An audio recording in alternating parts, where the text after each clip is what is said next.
Okay.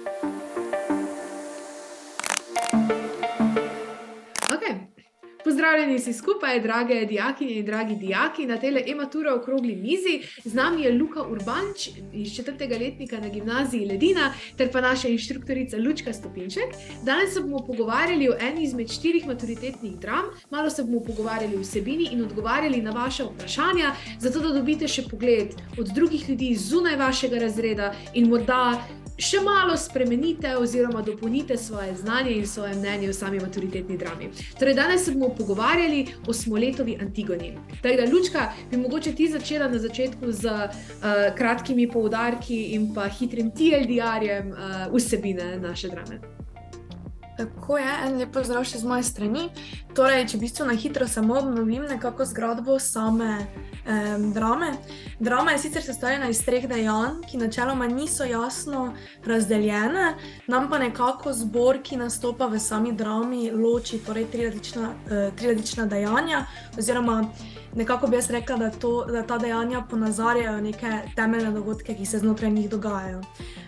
Torej, v bistvu zgodba same drame je podobna, bi nekako rekla originalni Antigoni oziroma Antigoni avtorja Sofokleja. Je pa vseeno naš avtor, torej Dominik Smole, seveda malo preobrnil in pa dodal ali odvzel različne stvari. Torej, znotraj same drame se ponovno dogaja ta nekako spor med Antigono, torej, ki išče pravico za svojega umrlega brata Polinejka, in pa torej med kraljem Kreonom, ki je sicer v tej zgodbi malce drugačen, ta njun spor, pa o tem še kasneje. Ampak ja, torej Antigona in tudi sprva njena sestra Ismena se borita za to, da bi tudi Polinejk bil dostojno pokopan, ker si to pač vsak človek po smrti zasluži. Na drugi strani nekako Kreon kot nov vladar, nov kralj, razmišlja o tem, kakšna vloga kralja sploh je. Sprva ima to, da ga poiščeta in spodobno pokopljeta, dovoli, vendar pravi, počnita to nekako skrivno oziroma tako, da drugi ne bodo vedeli, saj si ljudstvo v bistvu ne želi dostojnega pokopa, pravi Polinejk je izdajalec, ne zasluži si tega. Kasneje Antigona v bistvu čisto po svoji volji začne Polinejka iskati tudi čez dan, kar v bistvu v Kreonu, pa tudi v ostalih prebivalcih dvora sprva spodbudi nek dvom, strah, o tem strahu tudi kasneje, in pa po enem zelo težkem Kreonovem doživetju, v bistvu doživi ene zanimive sanje, se ta odloči, da ne bo več tako bi rekli eni pravičen ali pa dostojen, kot je sprva bil, prepove nadaljnje iskanje Polinejka in pa njegov pokop, čemur se Antigona upre. V bistvu se na to vsi obrnejo proti njej, Ismeno je strah, ostale bomo videli, kaj se z njimi zgodi v nadaljevanju.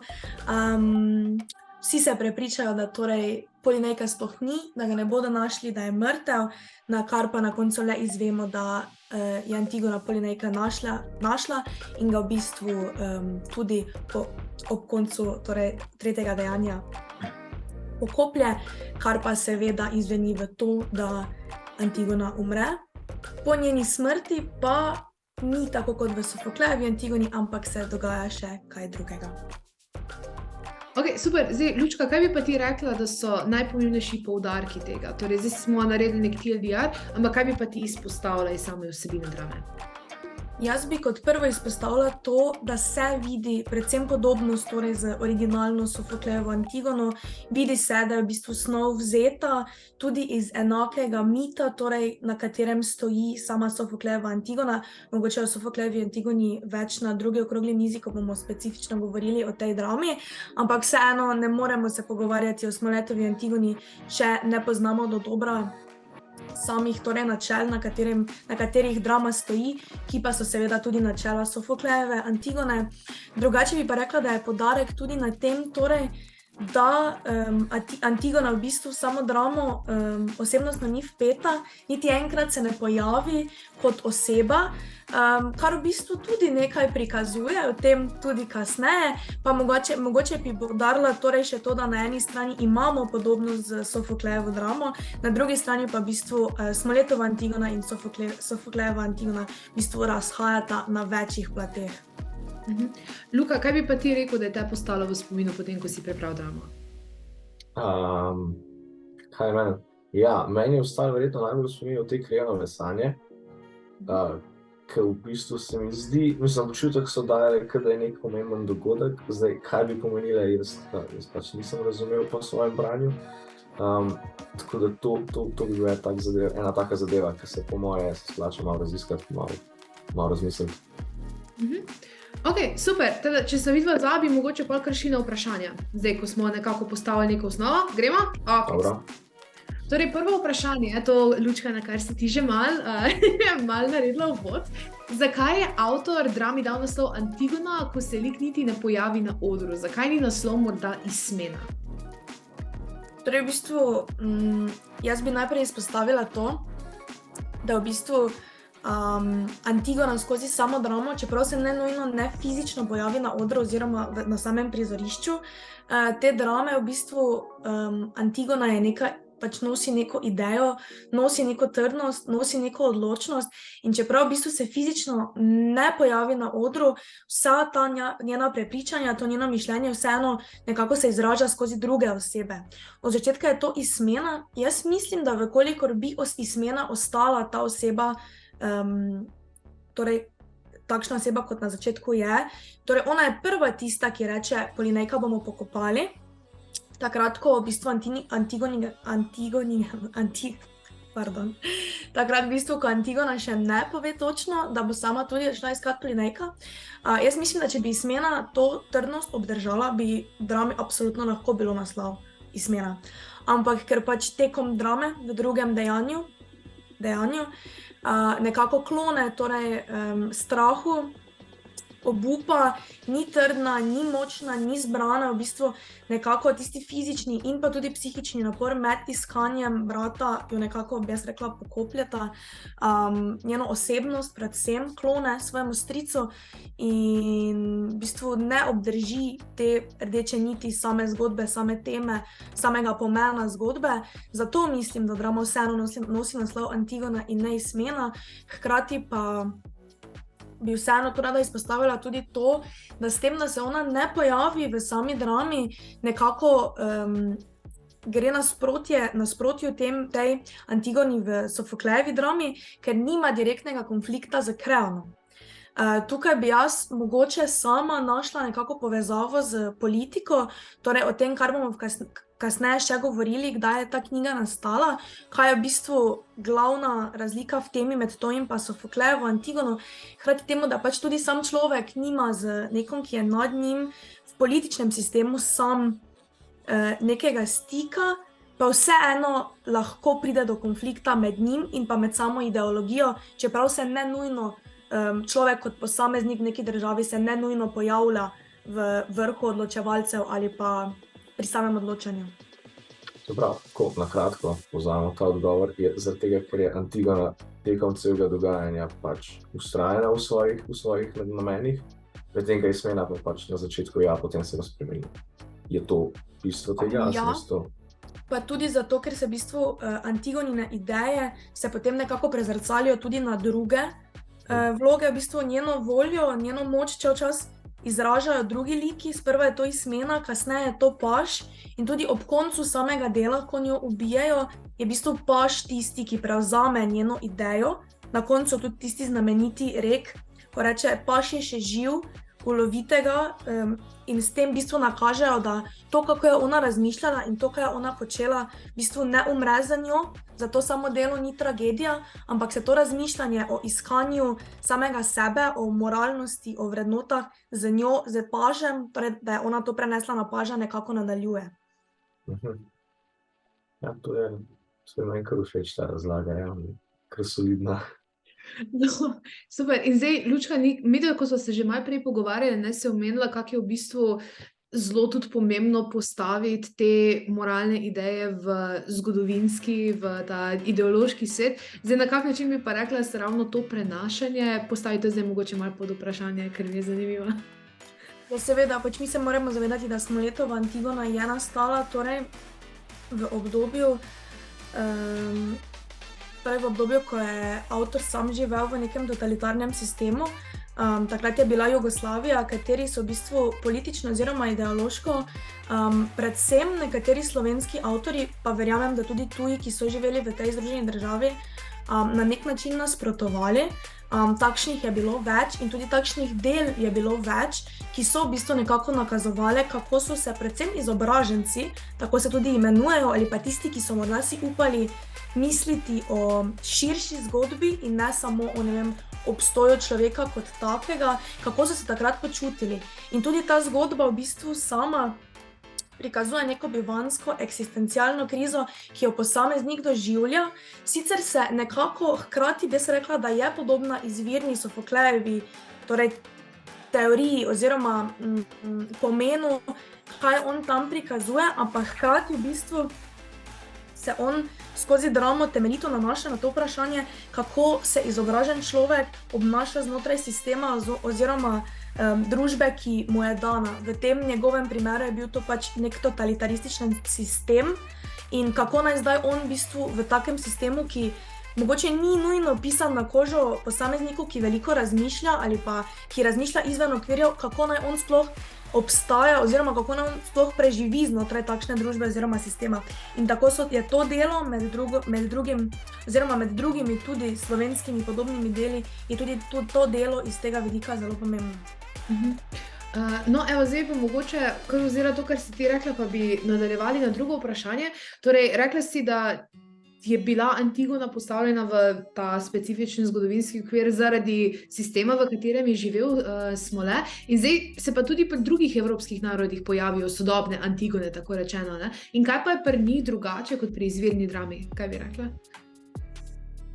Ja, v bistvu, jaz bi rekla to, da zakaj se ta motiv Antigone eno ponavlja oziroma ga vidimo tudi pri ostalih narodih, prav tako kot tudi pri našem, zaradi tega, ker je v bistvu ta izvorna ideja nekako ponavlja se. Mi vidimo to, jaz mislim, da je Smole nekako želel nakazati, da zato, da v bistvu ti vidiš ta nekako zid na eni strani človeka, na drugi strani države, ne veš točno, kako bi se obnašal, kaj bi poslušal, kako bi se našel. Jaz mislim, da je on za tem, da je vzel snov v bistvu iz antične Grčije in jo nekako priredil takratnemu njegovemu razmišljanju, njegovemu doživetju. Jaz mislim, da je s tem želel nakazati, da mi oziroma vsak človek ne rabi, ne vem, zelo nazaj v zgodovino ali pa med druge narode, da najde v bistvu takšna temeljna vprašanja sam pri sebi lahko, v svojem narodu, v svoji državi. In jaz mislim, da je tudi pač predvsem ta čas po drugi svetovni vojni, ko so bili predvsem ti totalitarni sistemi v porastu oziroma smo jih marsikje zasledili. Jaz mislim, da so, da je bivanje določenih posameznikov v takšnih sistemih spodbudilo to, da so v bistvu vpletali kritiko samega življenja in pa teh sistemov v svoja dela, kar, kot sem že prej omenila, vidimo pri marsikaterem slovenskem povojnem pisatelju, pesniku, pa tudi dramatiku. Kako pa to, da se kaj takega ni pojavilo že pred koncem druge svetovne vojne, 1800 neki, 1700, kaj takega, zakaj šele po takem konfliktu? Veš kaj, jaz mislim, da zaradi tega, ker književnost kot ostale oblike umetnosti nekako odraža čas, v katerem je avtor živel.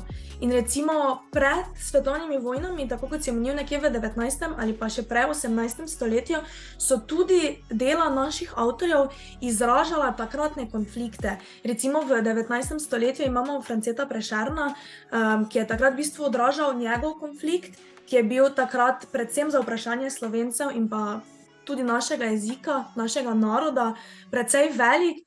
In takrat smo se s tistim ukvarjali. Potem pa po drugi svetovni vojni, ko je v bistvu postalo to razmišljanje v totalitarnem sistemu, predvsem ljudi, ki so bili izobraženi in so želeli nekaj več, so želeli slediti neki svoji moralnosti, pa jim to ni bilo vedno dano. Takrat si pač bil, nekako takrat je veljalo to, partizani so bili junaki, ostali pa pač niso imeli takšne vloge, kot so imeli partizani, ne?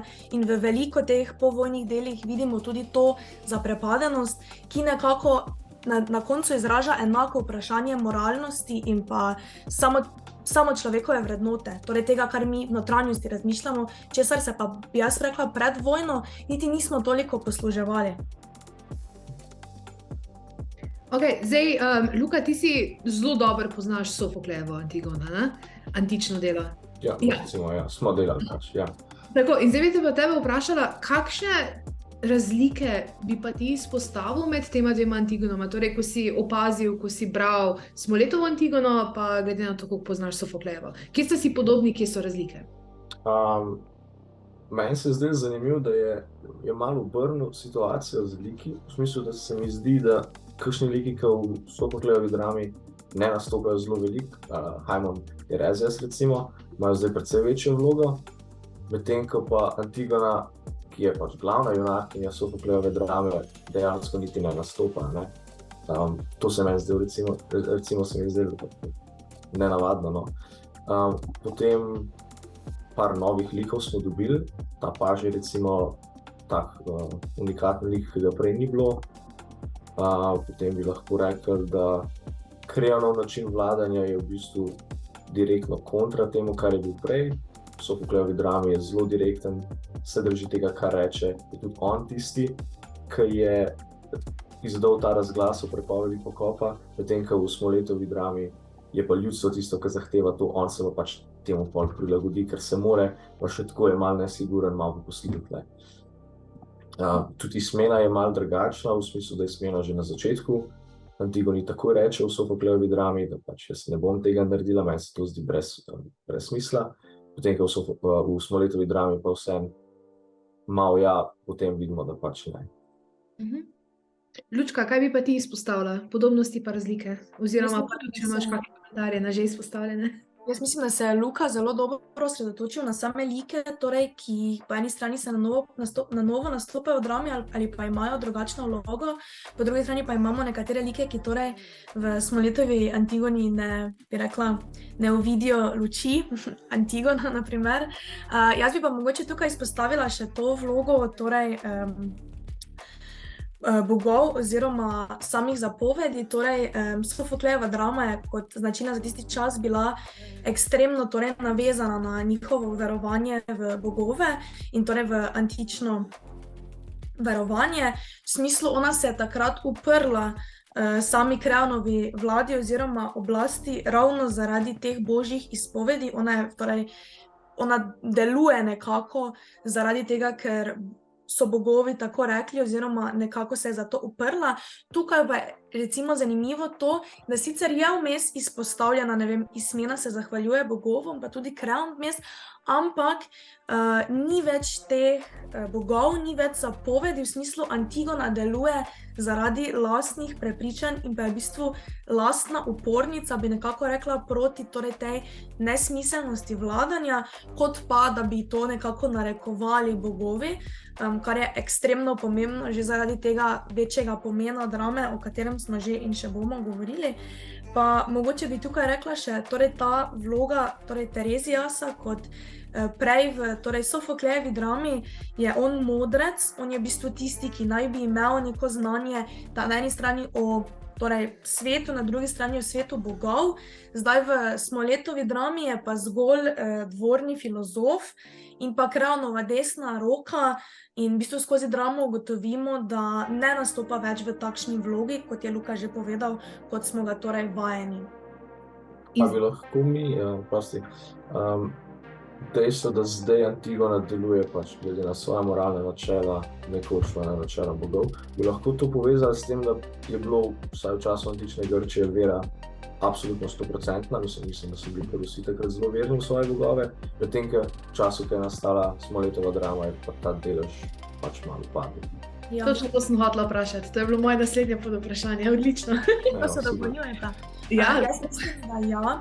Jaz mislim, da je že v bistvu to, da recimo predvsem, ko pogledamo antično dramo, torej Sofoklejevo Antigono, vidimo, da nekako delovanja vseh akterjev v drami, ne samo Antigone, nekako narekujejo bogovi. Oni bodo najprej vprašali bogove, torej ta Terezijas bo ta modrec, ki bo povedal, kaj se dogaja.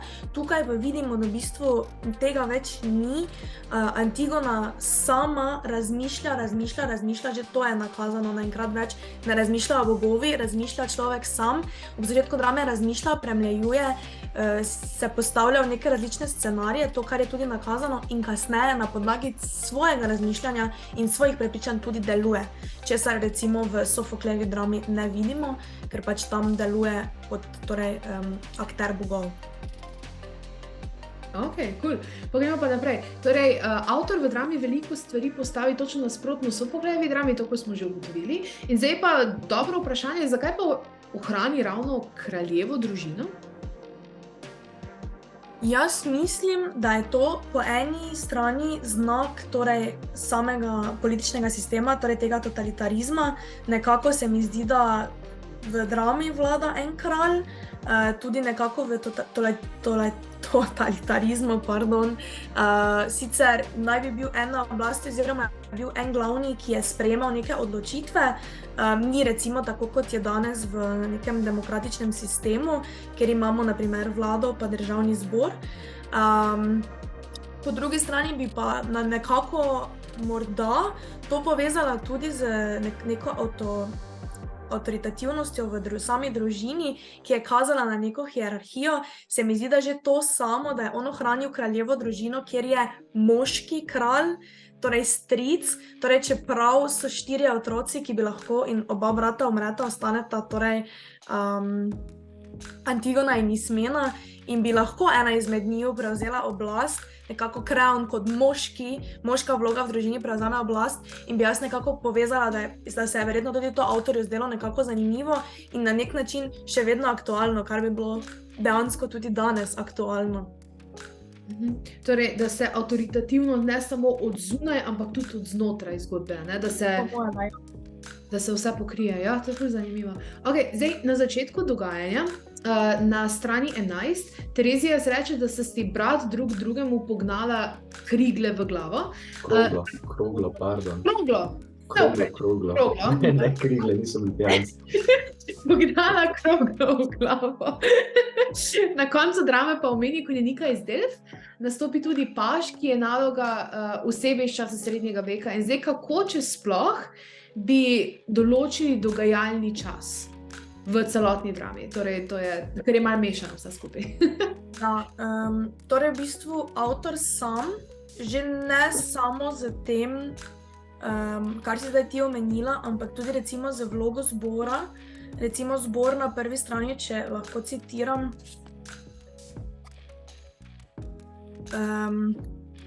reče v smislu, samo malo, da najdem. Ta naša krogla, ta naš globus, ta naša drobna žoga, ki jo nevidni srednji napadalec je nezmotljivo zagnal v mrežo drugih zvezd o zvezdi Sonc.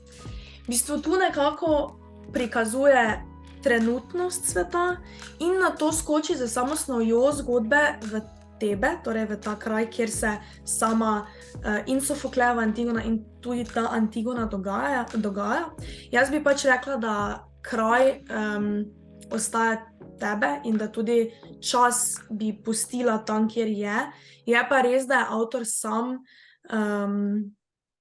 vpletel torej in njegovo razmišljanje o takratni podobi sveta, torej o takratnem času, kjer je on živel, pa tudi nekatere like ali pa podobe iz kakšnega drugega časa, torej, ki so se pojavili med samim originalnim nastankom Antigone in pa med njegovim nastankom Antigone, ampak kar je pač neko prepletanje tradicije, pa tudi njegovega razmišljanja, ki ga je avtor sam vpletel, ampak jaz bi vseeno ohranila čas, torej nekaj dni, torej po končani vojni.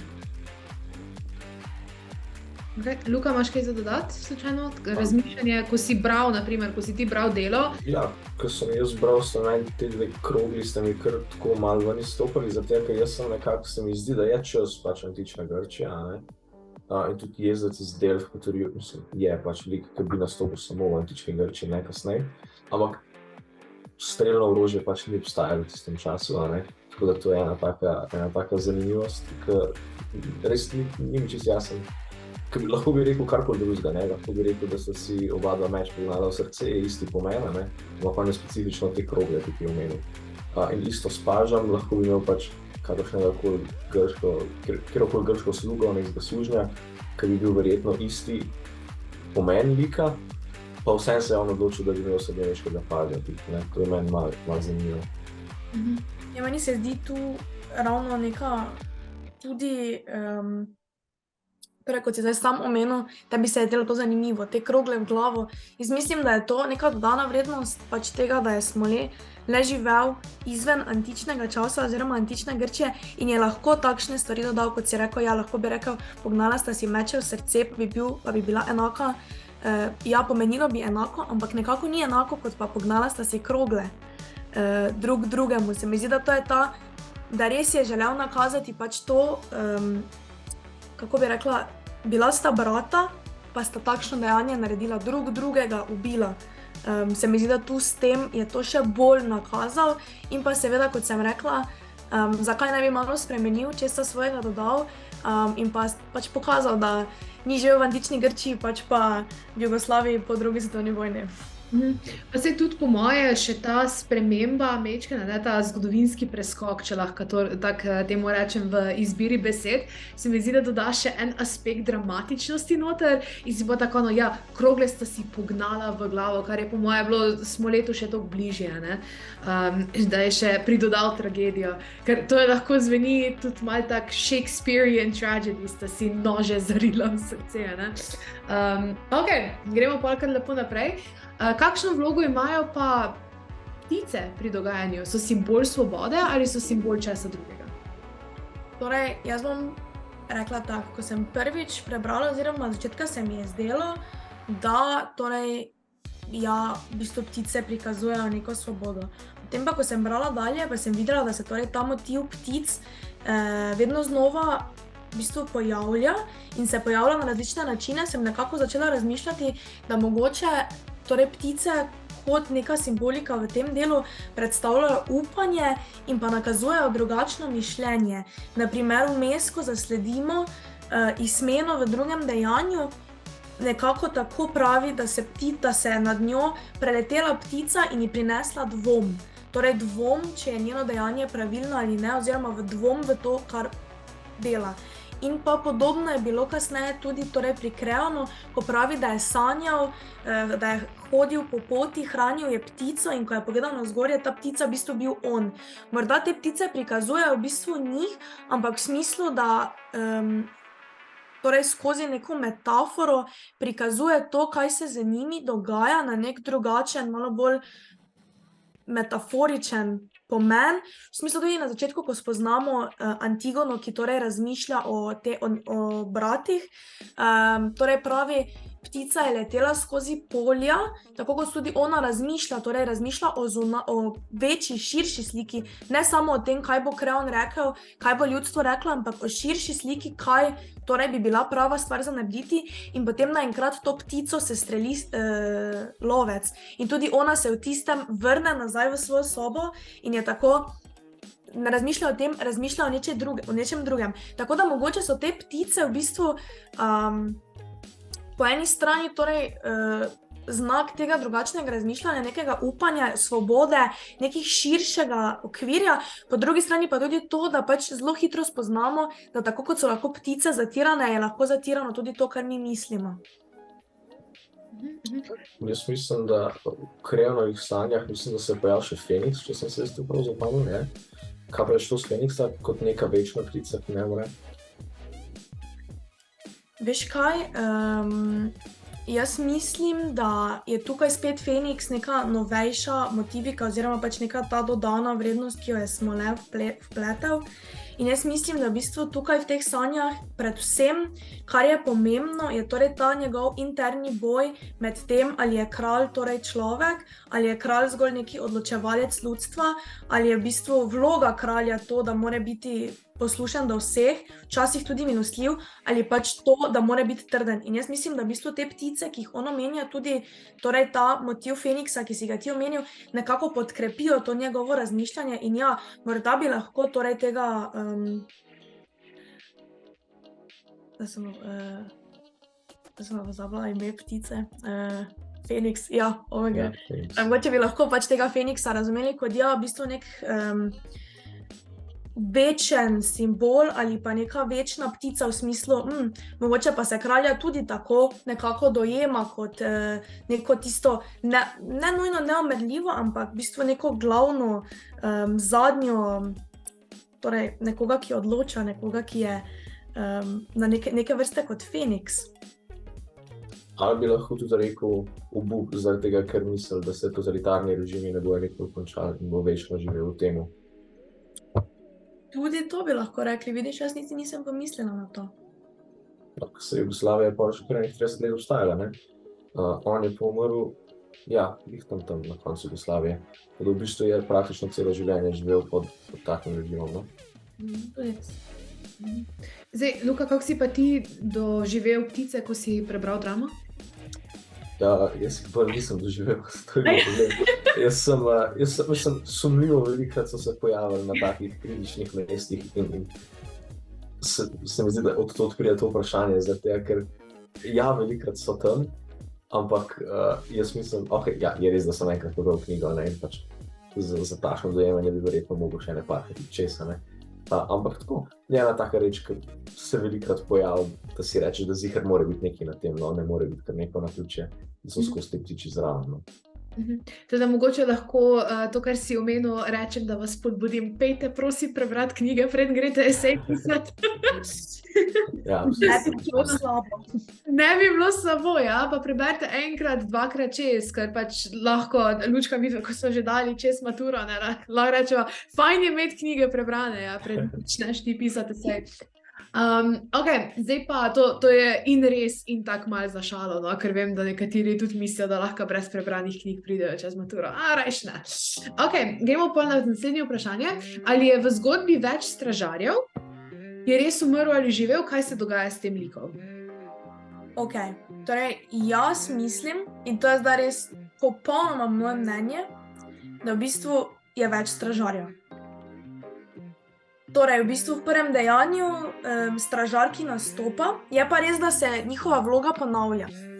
Tako da mogoče bi lahko nekako to zdaj na dva načina razumeli. Torej, stražar, ki se v prvem dejanju pojavlja, ki ga spoznamo, je torej ekstremno lojalen kralju, torej Kreonu, izve resnico, torej, da ste se Ismena in Antigona pogovarjali, kaj boste storili, torej, da boste poiskali brata in ga pokopali, in se odloči to povedati torej, kralju, ki mu je torej zvest. Potem, ko to pove, kralj izve resnico, ne, seveda se ustraši, kaj bi to pomenilo, če bo ljudstvo izvedelo to resnico, in torej naroči pažu, naj ga ubije. Iz samega torej, poznavanja paža skozi delo, jaz mislim, da pač on stražarja v resnici ubije. Da torej ta prvoten stražar umre. To pa zaradi tega, ker v bistvu potem skozi delo, ko spoznavamo torej paževo vlogo, v smislu, tako kot sem rekla, da na koncu on nadaljuje to Antigonino poslanstvo, bi rekla, da v bistvu tudi skozi to, ko on predeluje dejstvo, da on ni želel biti človeka, pa ga je, tudi skozi to spoznava sebe in spoznava to neko višjo moralo, neko višjo etičnost, za katero se Antigona sama tudi bori. In potem v bistvu, ko se nadaljno pojavi v drugem in pa v tretjem dejanju, torej stražar, jaz iz okolice nisem razpoznala, da bi to v bistvu bila enaka oseba. Je pa res, da tudi stražar, ki se v nadaljevanju pojavi, je ekstremno lojalen in zvest svojemu kralju, tako kot bi pač vloga stražarja na nekem dvorju naj bila. Tako da v bistvu jaz nekako razumem, da ta vloga stražarja, čeprav prvi stražar, kot taki se prvi pojavi, umre, nekako pač je ta vloga konsistentna ravno zaradi tega, ker v bistvu, čeprav sta dva, se nekako obnašata in imata enake vrednote kot en. Jaz sem tukaj dve vprašanje, mislim, eno vprašanje, eno trditev. Jaz sem malo debatiral z enim svojim kolegom glede tega, a je en stražar, ki je potem oživel, ali sta dva, jih je več. Tako da v bistvu to ni moja ideja, tudi nisem jaz več preveril, je to res ali ne, ampak je on omenil, da je ponekod napisan stražar z veliko začetnico, ponekod z malo začetnico. Bi to lahko mogoče bil način, da ločaš, da spet ne vem, kje je to napisan, ne vem, če je sploh res. Ampak je pa ideja, ki bi lahko mogoče na tak zelo subtilen način kazala na to, da v bistvu sta dva različna lika. Zdaj, ali sta res dva, se pa meni zdi malo štorast, ker če si ti predstavljaš, da si ti režiser in moraš ti uprizoriti dramo, ne? Ti imaš napisan stražar in imaš enega igralca, en kostum. Torej bi mogel pač, tudi če sta dva lika dejansko, bi potem en igralec igral oba dva lika isto oblečen, a ne bi to povzročil pač neki zmede v publiki, a ne bi bilo sam lažje napisati stražar 1, stražar 2 in je logično definiran, da sta dva. To je bilo zdaj v bistvu zelo dobro vprašanje. Zdaj ravno preverjam to, kaj si rekel glede velikih začetnic, to tudi sama nisem bila pozorna, ampak je pa definitivno zanimiva opomba, na katero recimo jaz ne bi pomislila, ampak ja, definitivno, če v bistvu je pisanje velikih začetnic konsistentno skozi samo delo, bi bila to seveda možnost, torej da je tako nakazal, da sta dva, to moram preveriti res, ampak zelo zanimivo. Tudi jaz sem preveril, žal. To mi je zelo zanimivo. Bi pa hkrati rekla, ja, ampak jaz mislim, da v primeru uprizoritve samega dela, ne nujno, da bi ena oseba igrala oba stražnika. V smislu, če nekdo to dojema, da sta dva, važno je, da imata iste vrednote, torej to lojalnost in pa pripadnost samemu kralju oziroma vladarju. Zato ne nujno, ne rabi biti ista oseba, ki jo igra, lahko sta dve, samo pač ta odnos do njega, izražanje in pa v bistvu to, kako se pojavljata v samem delu, mora biti torej nekako med njima uravnovešeno ali bi pa rekla podobno, ampak bi pa definitivno bilo zanimivo tudi, če bi samega stražnika igral samo en. In kako bi sam avtor, režiser tega dela, na to nakazal, da v bistvu ni ista oseba, ampak se v bistvu sta dve, ampak sta si pa tako podobni osebnostno in v vrednotah, da bi lahko rekli, da sta skoraj ista oseba. Ok, ful dober, cool. Zdaj pa naprej, to je zdaj blazno filozofsko vprašanje, kaj išče moderni človek? Oziroma pod vprašanje, kdo ali kaj je naš Polinejk? Jaz mislim, da moderni človek išče pravico, svobodno razmišljanje in pa svobodno delovanje. In ker je Polinejk nekako tekom in prvotne Antigone in torej Smoletove Antigone nasprotoval ideji torej določenega vladanja in se je odločil, da bo dosegal svoje, čeprav je to pomenilo napasti brata in se spopasti za to, v kaj verjame, zakaj misli, se ni ustrašil boja, če tudi je bil znotraj lastne krvi, nekako je s tem podprl to, da moderni človek išče pravico, svobodno razmišlja in pa svobodno deluje. Ni pustil, da bi ne v originalni Antigoni in ne v tej, da bi torej kakšni zunanji akterji delovali na njega. Bi pa rekla, da v bistvu to iskanje Polinejka samega nekako bi jaz povezala to z tem, da se v bistvu človek išče. In tudi Antigona, s tem, ko je iskala Polinejka, nekako nakaže, ona je iskala Polinejka, da ga bo pokopala, zato ker je mislila, da je to prav in ona je sledila temu razmišljanju, jaz moram to storiti zase, za svojo moralo, za svoje vrednote, ker pač človek je mrtev. In glede na to, da tukaj ne deluje v skladu z bogovi in se večkrat recimo se slišijo očitki, se pa je mrtev, se ne bo zdaj to nič spremenilo. Ja, spremenilo bo pa njej, ki je še živa in to dela v skladu z sabo, zase in za svojo moralo. In jaz mislim, da nekako modernemu človeku, ki se išče, ki išče svojo pot, ki ugotavlja, kaj je smisel življenja, ki se ves čas notranjo bori sam s sabo, tako kot se je borila Antigona, tako kot se je sprva borila Ismena, tako kot se je nenazadnje boril tudi Kreon, to iskanje Polinejka nekako zaznamuje tudi to In modernemu človeku Polinej je kot neka metafora, metafora za to, da išče sam sebe in pa da naredi torej v skladu z svojimi cilji, z svojim svobodnim razmišljanjem to, kar on misli, da je prav. Kaj pa potem, ko ga najde? Kaj bi pa potem bil poštel z tega, da ga je našla? Ker a res kdaj res najdeš sebe, ali je to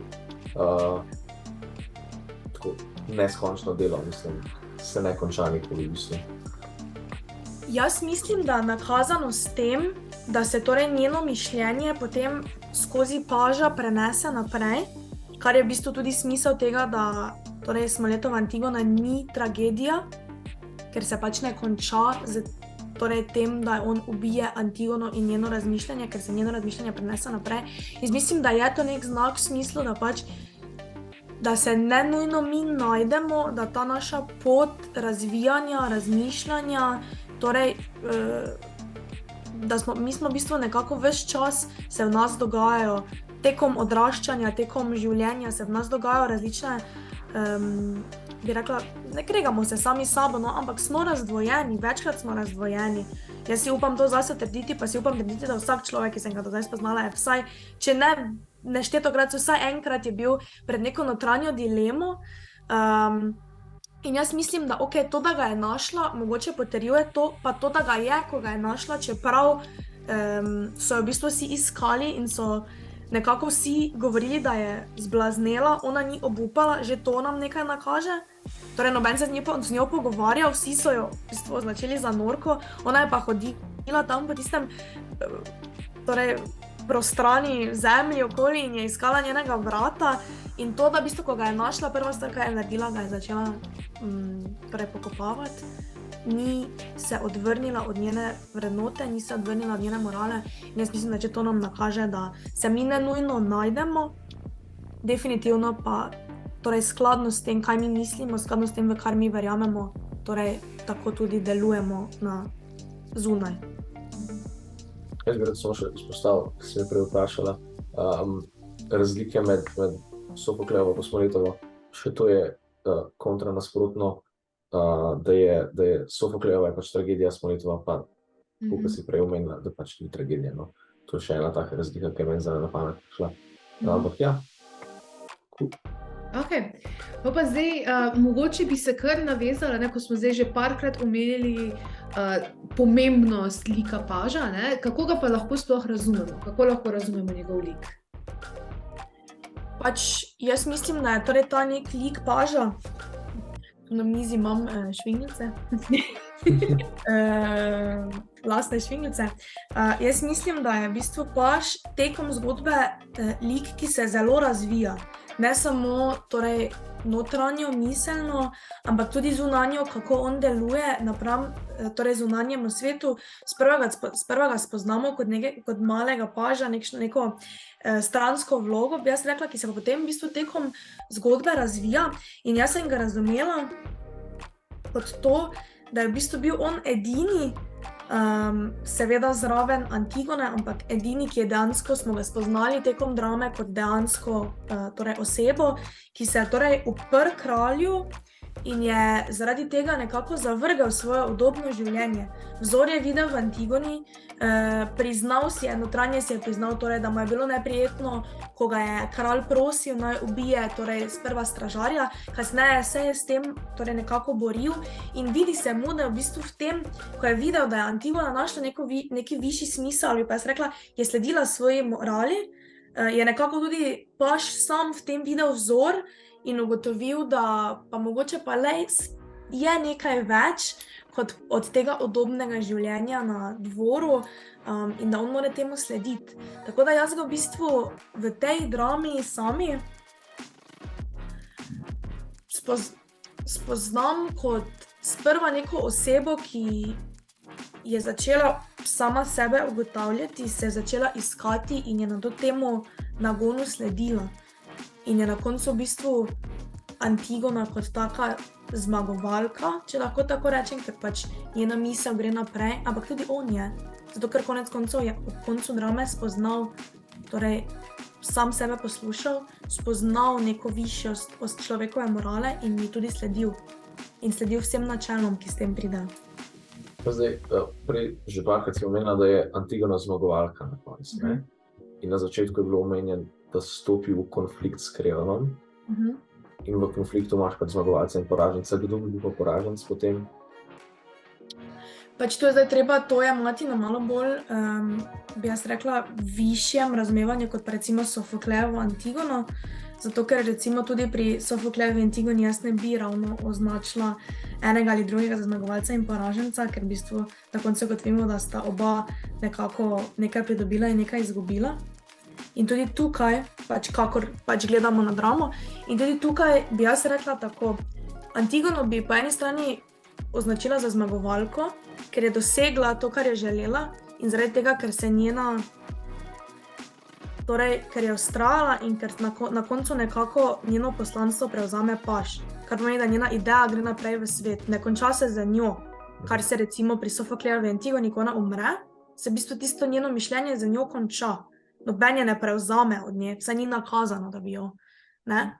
Po drugi strani umre, tako da absolutna zmagovalka ni, ne moremo reči, da je absolutna zmagovalka, ampak na neki moralni, torej, če pa pogledamo po drugi strani Kreona, ki pa od začetka vseeno nekako je razdvojen, torej med tem, kot sem že prej omenila, kaj je človek, kdo je to kralj, ali je človek samo ena stvar, ali lahko je malo eno, malo drugo, na koncu pa vseeno pod pritiskom, ne vem, tudi Terezijasa, tudi samega sebe, nekako temu uklone in nekako pokaže, da je vseeno se mu izraža ena plat bolj kot druga.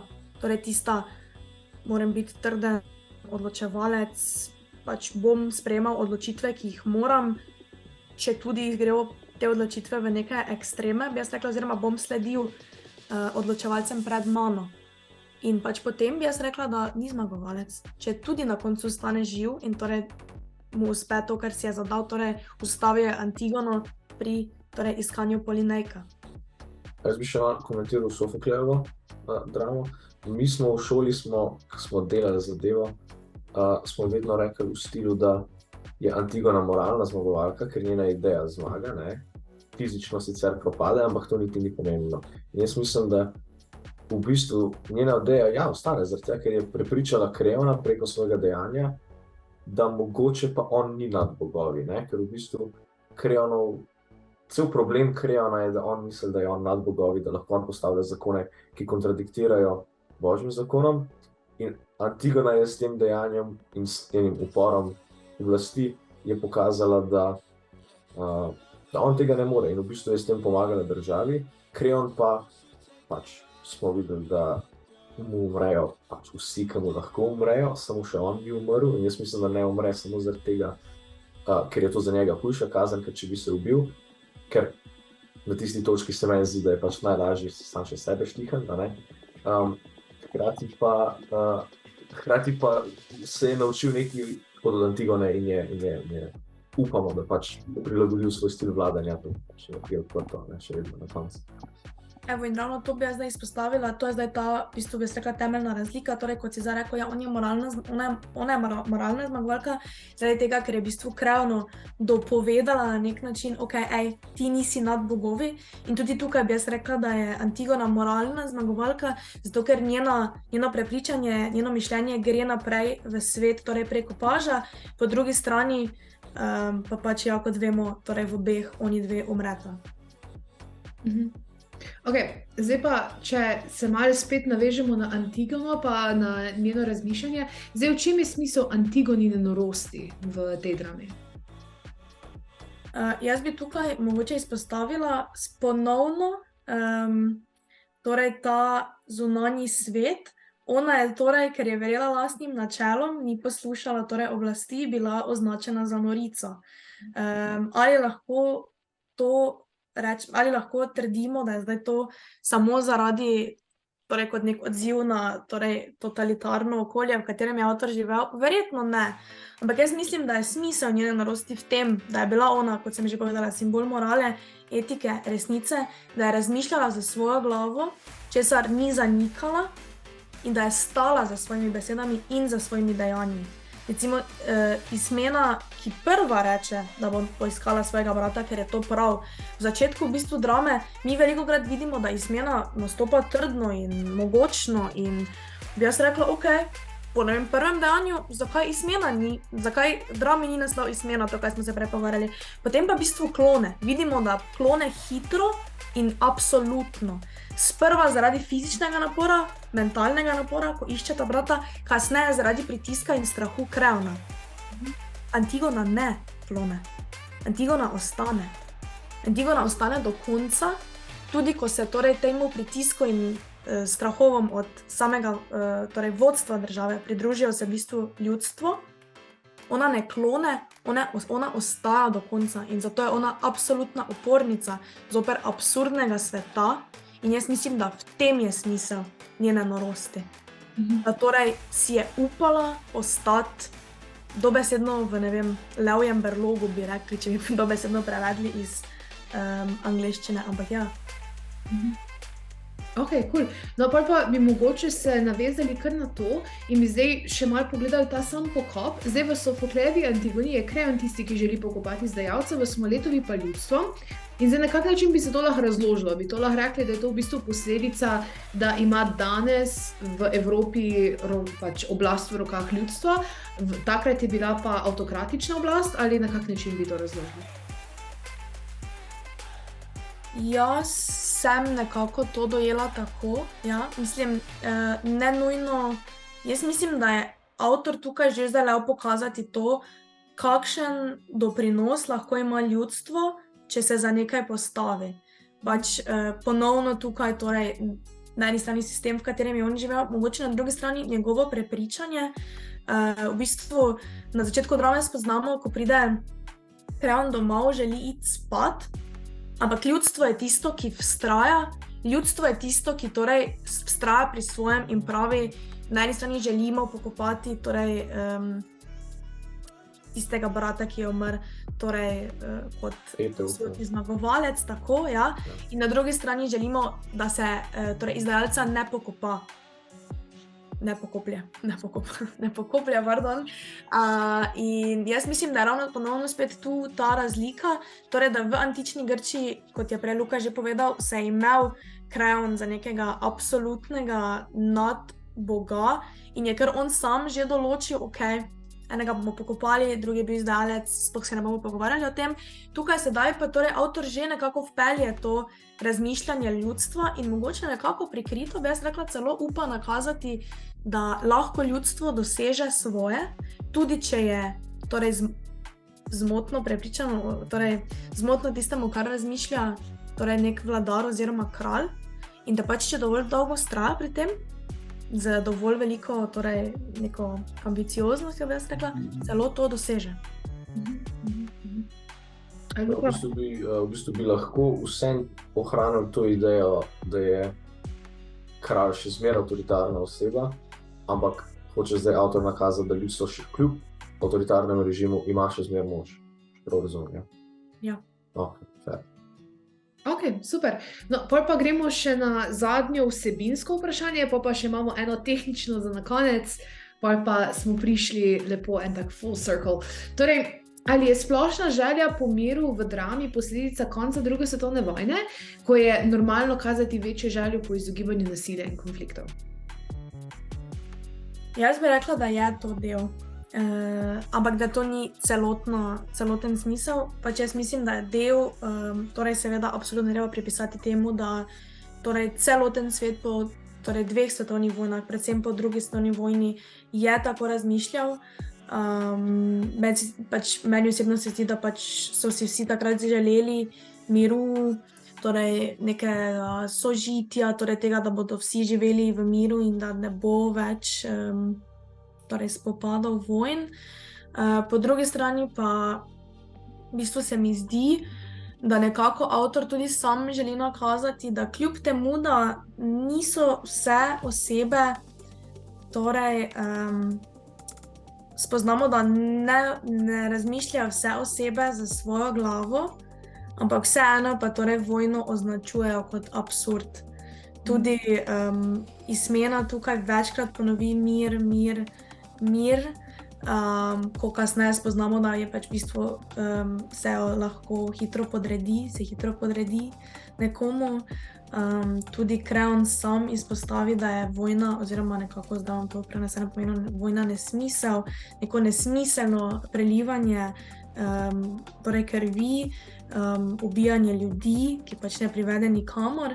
In jaz mislim, da se je pač avtor je želel tudi skozi to literarno delo torej prikazati, da se tega ljudje zavedajo in da v bistvu ni nujno na kakšnem položaju si, da se tega zavedajo tako torej kralj, kot tudi neke stranske osebe.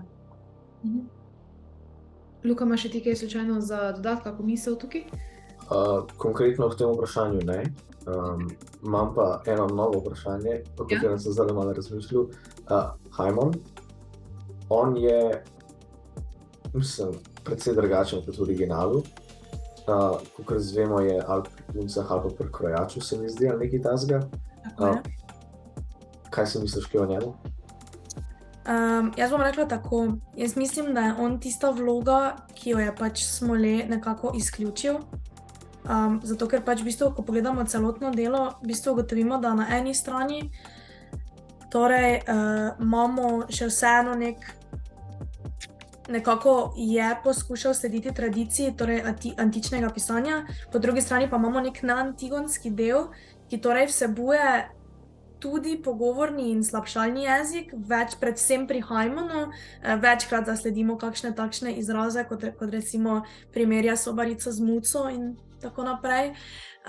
In pa tudi neke kratke stavke, ki pač niso nujno značilni torej za neko tradicionalno Sofoklejevo Antigono.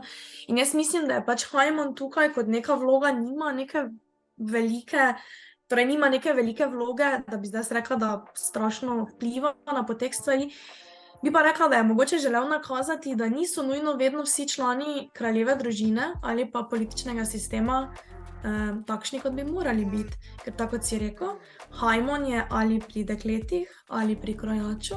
Spoznamo, da ga v bistvu zanima, kaj bo oblekel in kaj bo jedel in s katero se bo kdaj ukvarjal. Pač nima nekih moralnih vrednot.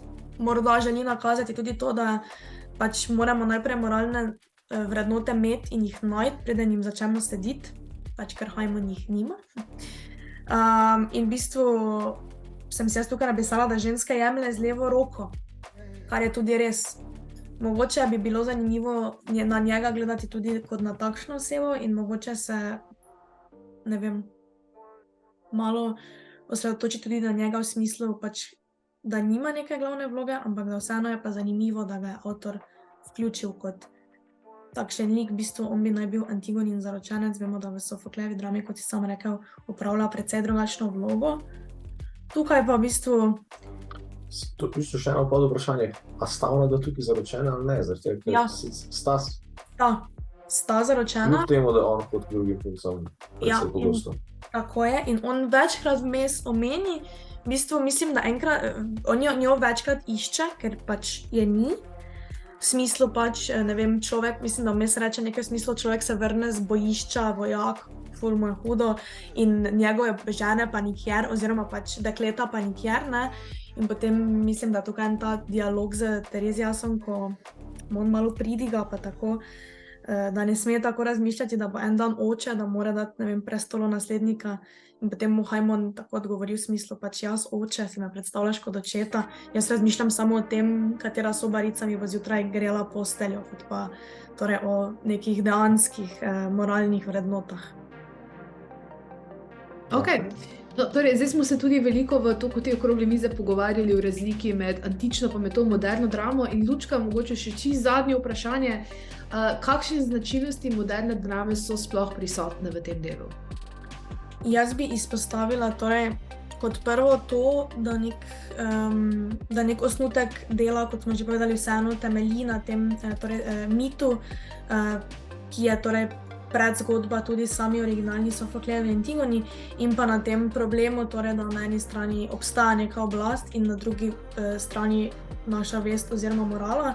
Definitivno bi rekla, da kot prva značilnost moderne drame je tukaj to, da mi vseeno, čeprav ne spoznamo Antigone kot dejanske osebe v drami, spoznamo skozi ostale osebe njeno razmišljanje, že ta eksistencialnost nam je prikazana, kar je mogoče bolj značilno za neko moderno dramo kot pa za antično tragedijo. Tudi to, da v bistvu, kot sem že prej povedala, torej ta eksistencialna tema se na to ponovno prikaže, torej pri iskanju po Linejka in pa torej, kot smo prej govorili, pri iskanju sebe in pa neke svoje identitete. Definitivno bi lahko to dramo označili tudi za politično dramo, vpleta neke politične vidike, ideologije, čeprav mogoče na malo prikrit način, pa tudi ne vedno, pa tudi to recimo, da vključuje svoboden vers, samo delo vključuje malo didaskali in pa da knjižni del, kar je meni morda malo presenetljivo, je izrazito poetičen. To smo se z Luko pred začetkom okrogle mize tudi pogovarjala, da v bistvu ko dramo prebereš, se ti sprva zdi, da ni najbolj jasno, kaj se je dejansko zgodilo, ker je pač ta knjižni del res, tako kot sem rekla, poetičen. In pa tudi to, torej kot sem že omenila, ta pogovorni jezik, ki ga večkrat zasledimo precej pri Hajmanu, in pa neki kratki stavki, ki niso nujno značilni za neko tradicionalno zgodbo, torej antične drame oziroma tragedije.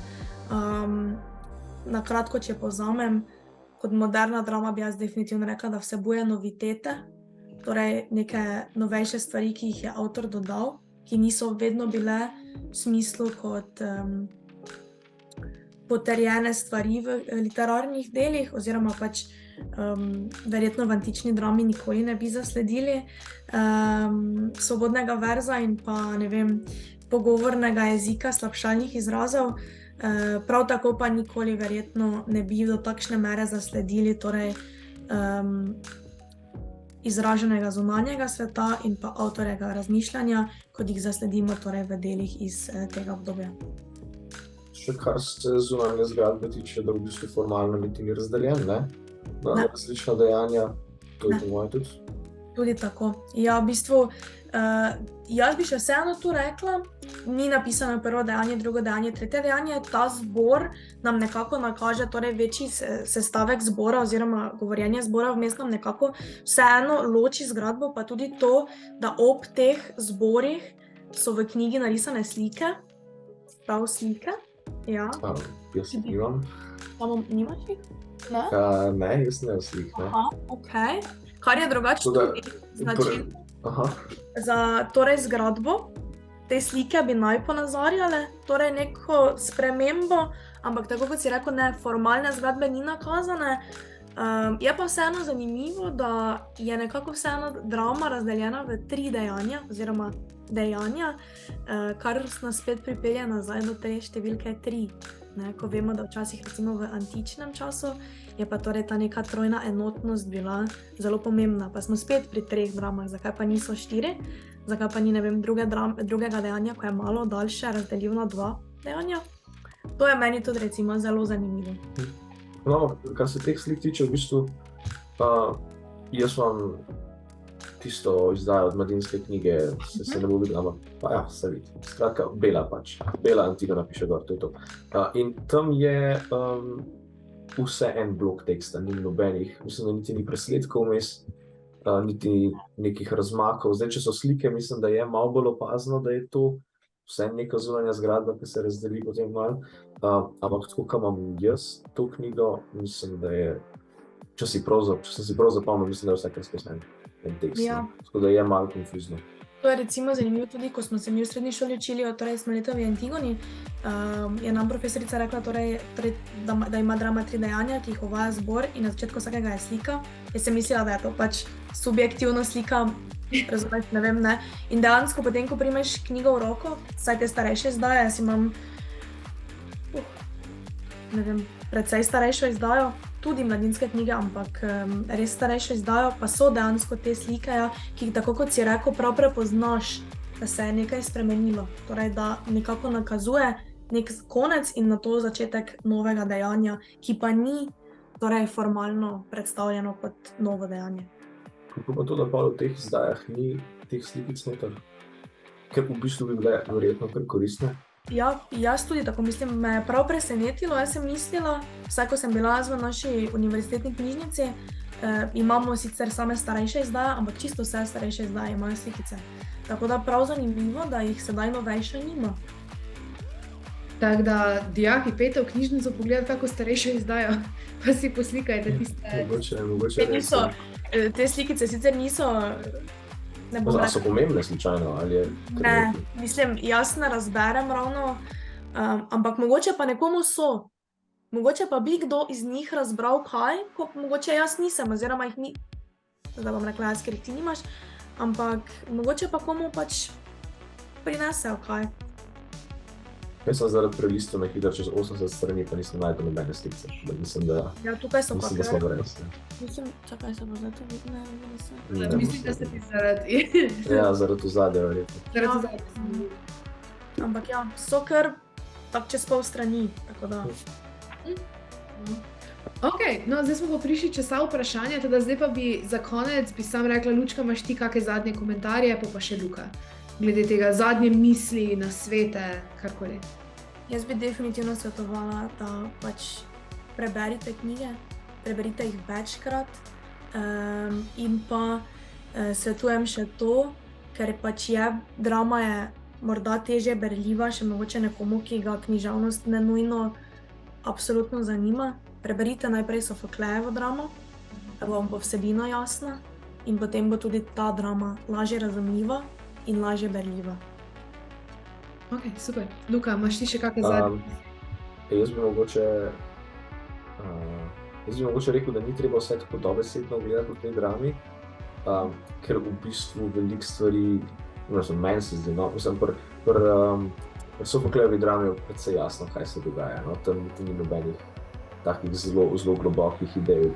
Ja, so globoke ideje glede konfliktov in tako naprej, ampak ni pa neke ful te globine, kaj kjer lik predstavlja in tako naprej, se mi zdi. Tukaj mislim, da je tega malo več in da je zaradi tega predvsej težje razumljivo.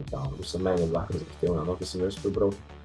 Je pa res, da ja, sem enkrat prebral, pač mogoče bo drugič, tretjič kaj lažje. Ok. Ja. Ok, super. No, zdaj smo pa prišli na okrog, smo dali čez vsa vprašanja. Upam, da vam je bilo zanimivo, mislim, verjamem, da vam je bilo zanimivo, ker meni je bilo ful zanimivo. Luka, kako se ti je zdelo? Je bilo kul? Jaz mislim, da sem kar veliko odnesel tega. Zdaj vprašanje je, koliko bomo si kaj res zapomnili, ker so dolge in težke besede, ampak bomo še enkrat pogledali posnetek. No, tako je. Tako da hvala, ker ste bili z nami in hvala, ker ste si vzeli čas in pa seveda vso srečo na maturi, imate to, držimo pesti. Tako je.